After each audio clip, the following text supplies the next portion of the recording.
That's a very good question. What does the co-lead game designer of Uncharted 3 do? We're primarily in charge of making sure that the game. How do you even describe it? It's so hard. I mean, I look at it as a game designer being the storyteller, you know, the director, the crafter of the experience. A co-lead game designer at Naughty Dog is responsible for whatever we got to do right now. That can mean maybe coming up with a good idea. It very often means listening to good ideas from our teammates all around us, not just on the design team, but the artists and the animators, the programmers and the audio people, the visual effects guys that we work with, all are terrific game designers in their own ways. We wear a lot of hats. I mean, all the leads at Naughty Dog, we have a lot more responsibility, I think, than a lot of studios because we don't have in-house producers. We kind of are the managers and producers of the team. They're really the ones who handle the scheduling and making sure that all of the individual animations and foreground assets and physics assets and whatever else may be necessary for their levels get into the game at the right time and work awesome and have the design specs and everything of that sort. My main job is sort of corralling the designers into a sort of coherent vision for what the game is going to come out like and how we translate what we call the active cinematic experience into a gameplay that the player is going to like and be interested in all the time.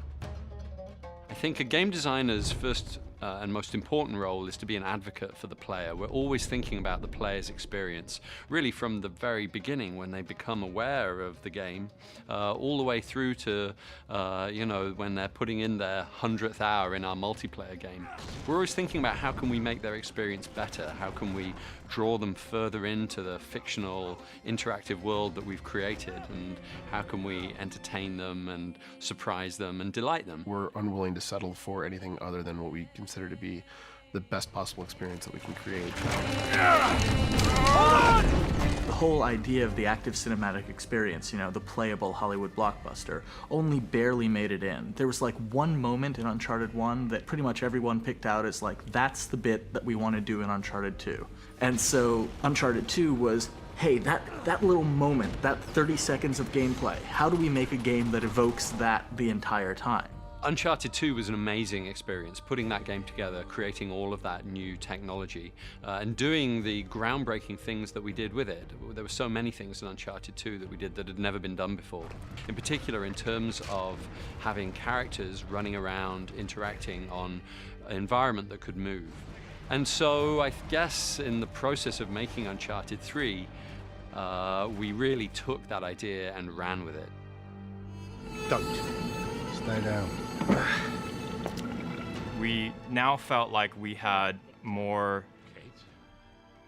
freedom and time and energy to explore more of the artistic aspects of it. As storytellers, it's really important to us that the viewer is engaged with our characters. What we really put a lot of focus on, especially with Drake, is to convey thought through his body language. When he's in an environment where, a tense environment, like we want him to show that. When he's relaxed, we want you to see that. And so we've been able to change the way that he moves based on his environment, based on where he's at in the story.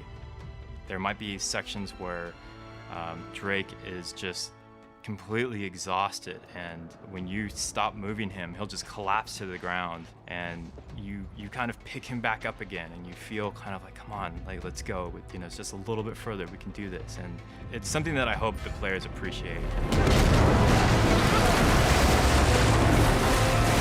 Suddenly we have the great majority of the technology that we need to make the type of game that we wanted to make from the beginning. And the question becomes, well, where do we go from here? Immediately, we thought about desert, sand.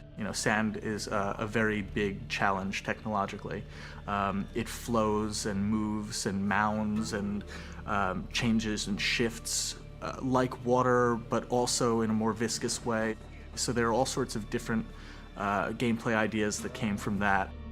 I see him! If we could do anything at all that we wanted to do with the same kind of technology, what could we do? And that's what's led us to think of insane things like a whole level which turns, through 90 degrees at key stages of the gameplay on the sinking cruise ship.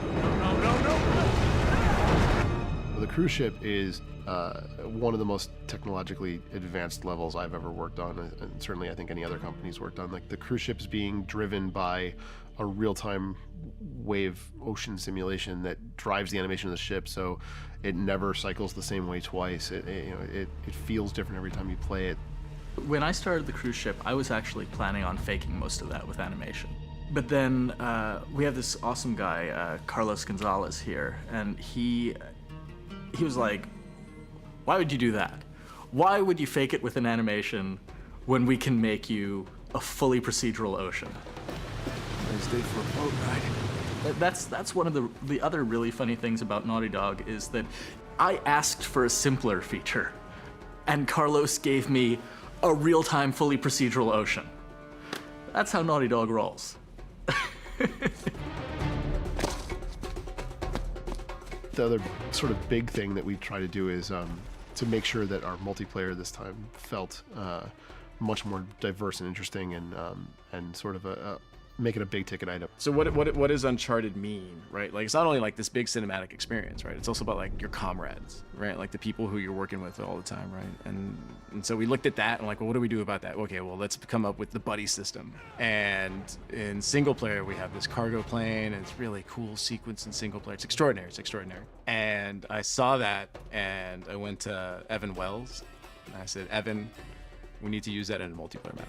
I'm thinking like the plane's gonna come down this runway, there's gonna be moving trucks around the plane, you're gonna be jumping plane to plane to truck to plane. It's gonna be epic, it's gonna be amazing, it's gonna be incredible. It was one of the most hardest things I've done in my entire life. I saw that and I was like, I thought about all the people that went into making that, the animators and the foreground artists, and Kurt just sitting there and hooking everything up in all the different possible ways it could work. And I was like, we're crazy. So many weeks of work went into less than a 30-second sequence. I look at the stuff that we do, and I can't believe how much love each individual person puts into the stuff that they're responsible for. I think that kind of attention to detail is really important for a number of different reasons, but the most important reason is that people recognize it and they love it. It's those moments that make a Naughty Dog game different. So when you ask why are we passionate about what we do, it's because we're given the opportunity to do this, and we're surrounded by people who can do it and who want to do it. We have an incredible amount of resources at our disposal, but we think so much bigger than what we have, that there's always something that's pushing us to go a little bit further. The way the studio gets things done is because people care. And the mentality of the company is, if we see you care so much, then we'll let you go and go take care of it. And I think that's really what makes the company come together.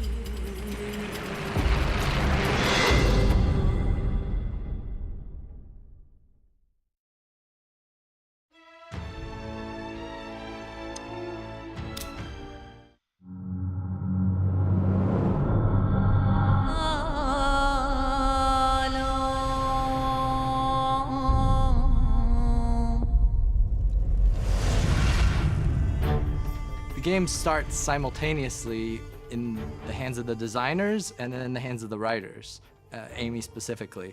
And so they're kind of in parallel. Amy's writing the story and the designers are designing levels. So sometimes a level is designed long before we have any clue what the story is. It's a very creative environment, and I think in all creative environments you can't just start 2 years before the project is supposed to be released and say, okay, here's a blueprint of what it's supposed to be. Everyone go off, do their thing, and then we'll meet back here in 2 years and it will be perfect. No. That's not how it works. One of the things that we wanted to do for this project was to improve the way that the artists could work with the engine. It was a bit rigid, and we were foreseeing a lot more sort of action scenes and cinematic events and all of these things, which require a lot more sort of specific control over the environment. We've expanded the scope in pretty much every way. Every feature we could think of that would make the game better, we tried it. Most of the time we kept it in. A couple things we tried and didn't like, but in general we've just made everything much bigger and better. It's very creative in the beginning. After our brainstorming meetings, we know that there's some things we can go off and start pushing the technology in the direction that we know we might go. But yeah, the storyline, which characters, what they will do, that's all up in the air, and it really comes late in the project. If you come up with some part of the story that's really neat, but is not going to be very fun, you have to negotiate with the designers. Okay, how can we change the story slightly to make this gameplay fun? And then you have vice versa. If you have a really cool bit of gameplay that doesn't make any sense in the story at all, you have to figure, okay, what can we do? Can we add characters in? Can we take characters out? Can we move them around? For instance, there's a chase scene in Yemen in Uncharted 3 where we're chasing a guy through a level. We had no idea who that guy was for, I'd say, about a year and a quarter. But we had the level, we made it. We didn't know who he was gonna be, and then finally the story caught up, and then boom, we know who that is now. We were really approaching movie-like quality now in video games, and you have to put some serious effort into adding the detail. One of the main focuses is obviously characters. Our whole game is about characters and making sure that we can really deliver the environment and the storytelling that Amy and all of our designers want to portray in the game. We need to facilitate that somehow, and that is pushing the boundaries for how we do character animation, pushing the boundaries of grounding in the environment, things we didn't have in Uncharted 2 that just adds that little extra believability to the game. For example, if you're running really fast into a corridor with a 90-degree turn, you don't just happily take the corner, you actually kind of struggle, you touch the wall maybe to push yourself forward. That was one of the character and the animators' vision, if you will. They really wanted the characters to look better. But on the other hand, we also have many customers, and one of them would be our game designers. I remember Jacob Minkoff, one of the lead designers on U3. I remember at the very beginning, when he came up with the cruise ship level, and he kind of laid it all out. He was like, okay, tell me now if this is impossible. And we were like, it's too cool to be impossible. We have to find a way to do it. A ship seems like a great thing, you know, it's something which makes it more interesting because it's actually moving. So when you climb on a boat, it's quite different from climbing on a solid structure. The biggest change for us in terms of graphics was that now you're talking about the whole group of things that is together, moving together. So essentially they're levels that are strung together, and the whole level is moving. It's not individual object, it's a level that is moving. And we didn't have that before, so we needed to implement that. We had technological challenges for almost every single level. The burning and collapsing building while you're in it. The cruise ship that is actually being driven by huge, enormous waves to rotate an environment 90 degrees and have the character and the objects and everything still work. And now you're walking on like the side of the environment instead of the floor. It's not something that's trivially accomplished. For instance, the water pouring down the hallways, we tried a bunch of different things. Our original plan was to do it using like some sort of real-time physics stuff, and then we tried offline physics, and then we went back to real-time, and then we finally came up with animating offline physics simulations and then bringing them into the game and then mixing them with different real-time physics at the same time, kind of a hybrid approach. And all of that stuff we kept failing over and over until we finally figured it out. It's how almost all of the stuff gets in the game. We fail about 100 times and then we get one, we finally figure it out, and then it's it.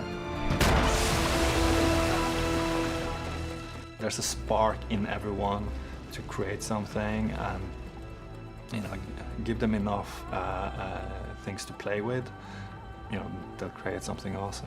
We love our open floor plan, the ability for everybody to hear what's going on just by sitting down. Just if you're working normally, you will hear everything that's going on around you, which is awesome. Takes a little getting used to if you're easily distracted, but sometimes being easily distracted is good because you'll be able to influence something that needs your input that maybe they didn't know they needed your input. It is so fulfilling walking away and saying, you know what, that game we made, it wasn't just, which we hope, obviously, well received by our fans, but it was fun to make. Like we are engineers, we're game players, we write story, we write game design, but at the end of the day, we like playing games.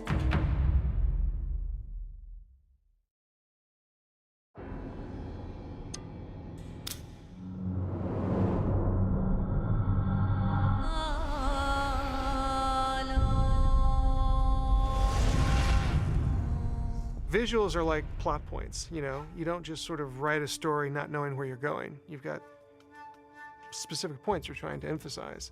Same thing with color. Color makes you feel a certain way.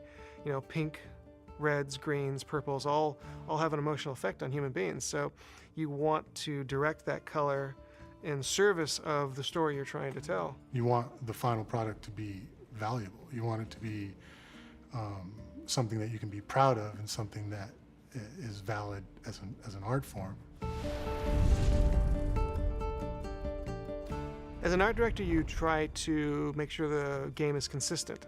You try to make sure that we're using color and shape and lighting to all enhance the particular story we're telling. We want to make sure that everything emphasizes, sadness, happiness, excitement, danger, low points, high points. What really puts it together is the concept. The concept art will determine the lighting and the general macro of the look.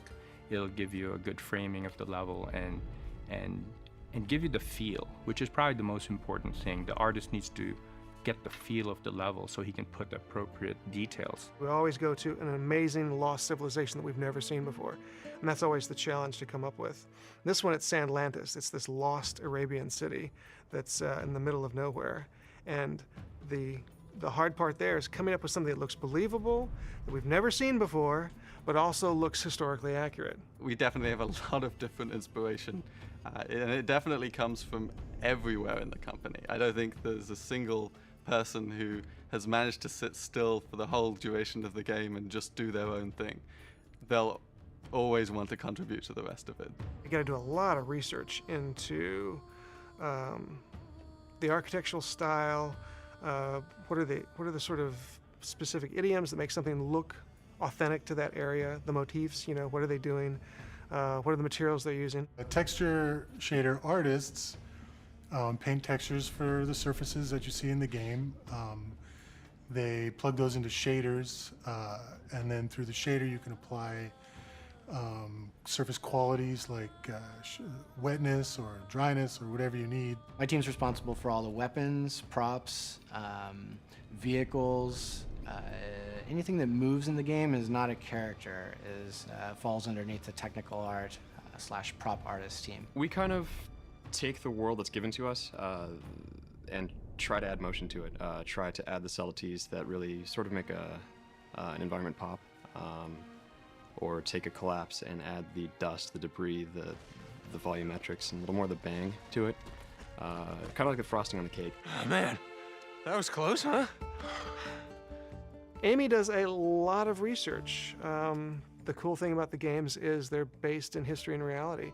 So she always comes up with something that is real, authentic, exists in the world in terms of legend. And then we have to come up with what it looks like. We do a lot of research, and hopefully it's tangible in the game when people play it. That the devil's in the details, and a lot of us are pretty kind of OCD, anal retentive, whatever you want to call it, about sort of perfecting the details of things. And that we want it to be right. You know, if we're going to have a foreign language in the game, we want it to be correct. If we're going to say this level takes place in one area of the world, we do a ton of research to make sure that it's accurate. She holds us pretty true to history. So you can't just go crazy and like come up with all sorts of fanciful stuff. It has to be rooted in something authentic. So that's the challenge in terms of making these civilizations that look incredible and amazing, but everything in there is based on something we've done research about. We use film, we use whatever kind of reference we can get our hands on to see, you know, how have other people represented this before, and what do we want to do differently? You know, what are our favorite elements of that? What are the things that, you know, are like those key moments, you know? We tend to go a little bit nuts in terms of gathering reference, in terms of talking about it, in terms of watching movies. We even had some of our team sliding down sand dunes in the desert to figure out just what that would look like. It was a very, very crazy, fun trip, but it was fascinating and really actually inspiring to see that when you step in this really soft sand, the sand flowing down the ridge actually looks so liquid, almost kind of equivalent to mercury. Like there's a little bit of viscosity to it, but it actually looks like a liquid.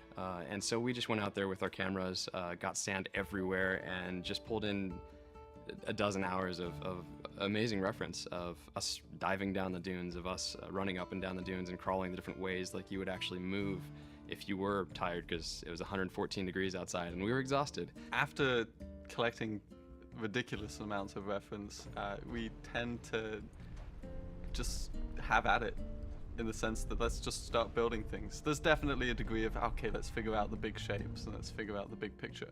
But we are detail obsessed. So we sometimes go right for the details. And that sometimes isn't so bad a thing. Putting the details in the environment is actually a Naughty Dog quality, almost to a fault, you know, and you know, we actually have to stop ourselves from just putting too much. I assume Rich talked a lot about how just in depth he went to making sure that the London pub was completely authentic. And I can't say I was part of that. It would have just been just a few too many British people in the kitchen, if you will, had we all kind of ganged up and tried to create it as authentically as possible. But I certainly did witness that, and it's really nice to see whenever a Naughty Dog gets that into the details. I was particularly concerned about people in the UK feeling like this was a real place, somewhere that maybe they recognised if they travelled to the East End of London.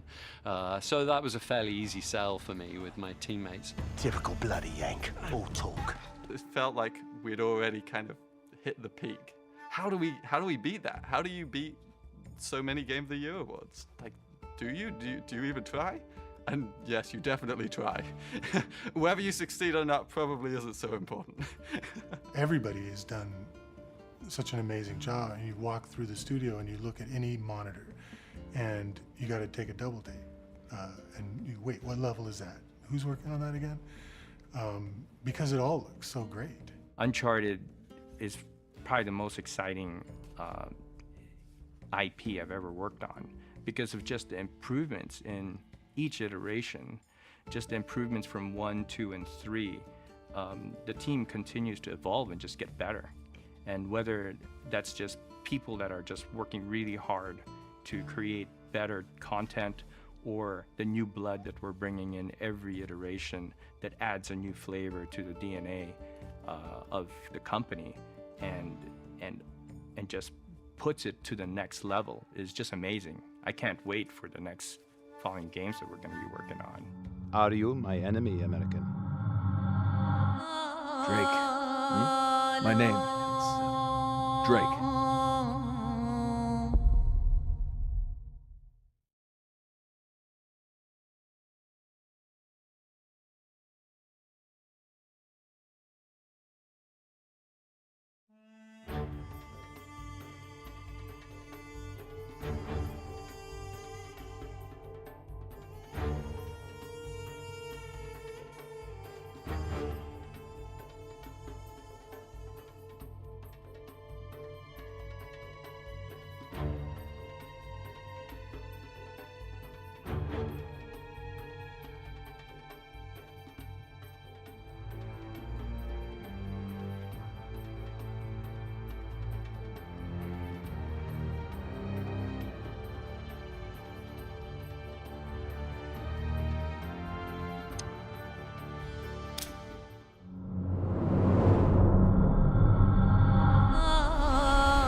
It's always challenging when you're working in this genre and you're trying to come up with a sequel, because so much of the territory is so well trodden, and we have to find that sweet spot between surprising our fans and also providing the familiar experience that they want. If you recall, the last time we went halfway around the world searching for a lost city, things got more than a little dicey. Yeah, but this time we have the upper hand. Uncharted 3 has some big shoes to fill. Uncharted 2, we were very lucky. We got like tons of awards for that game.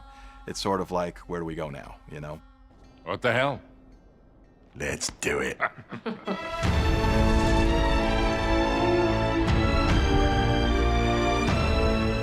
I think what would surprise people is that when we set out to figure out what we're going to do with each new game, a lot of it is driven by practical concerns rather than just sort of purely creative ones. People probably imagine we sit there and just sort of blue sky story and things like that. And actually what we do is we think, all right, where have we not been?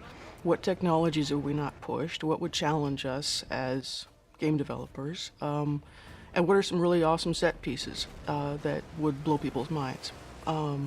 And then we kind of write the story around that. And that sounds almost like an embarrassing admission, but I think it's the way it should be done. All right, what is all this Seriously, crap Nate, no, you're why giving don't you me just about come Sully? with me? Those guys are not here for historical research, and neither are you. It's like right brain, left brain, where one part is like dealing with the aesthetics and what you're trying to go for creatively, and the other part, of course, is like how to realize that. And, you know, that's usually a lot of problem solving. So you have to kind of like bring those together in a way that you get the most bang for the buck and get things to really come alive in the game.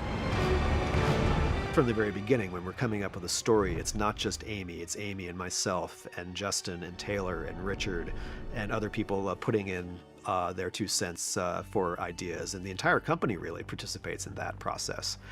But even then, once we get to the stage, it's Amy's script, but then it's the actors' own input into their characters that influences the way that we end up doing the performances. Drake, we must go, now! Yalla! Never a dull moment, huh, Sully? Why change now? Yeah! We want contributions from everybody. We carry that same philosophy onto the stage with the actors. We don't just go into the voice studio and stand an actor in front of a copy stand and a microphone and say, well, here's your lines, just read them. We shoot the story as if it were film or television or theater.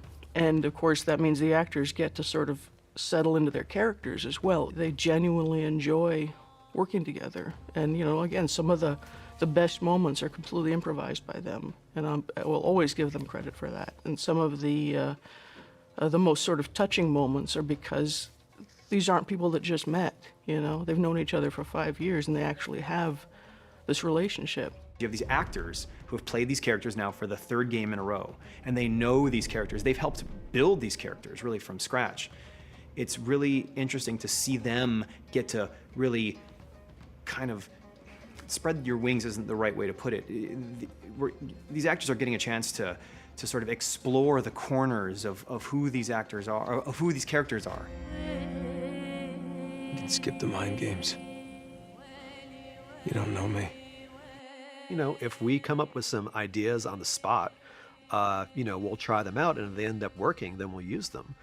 I mean, probably one of the best examples of that was even from the first game when Nolan and Emily had a scene where Elena's character had just caught up with Nathan Drake's character and she was pissed off, and we ran the scene a few times, and Emily just said, hey, you know, I feel like I should hit him here.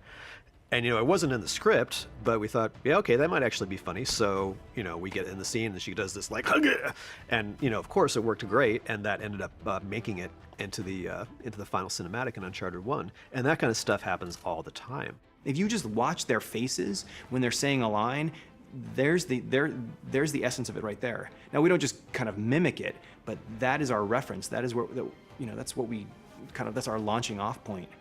And then we take that and we enable our animators to interpret that in the way that's gonna serve us best. He's not here.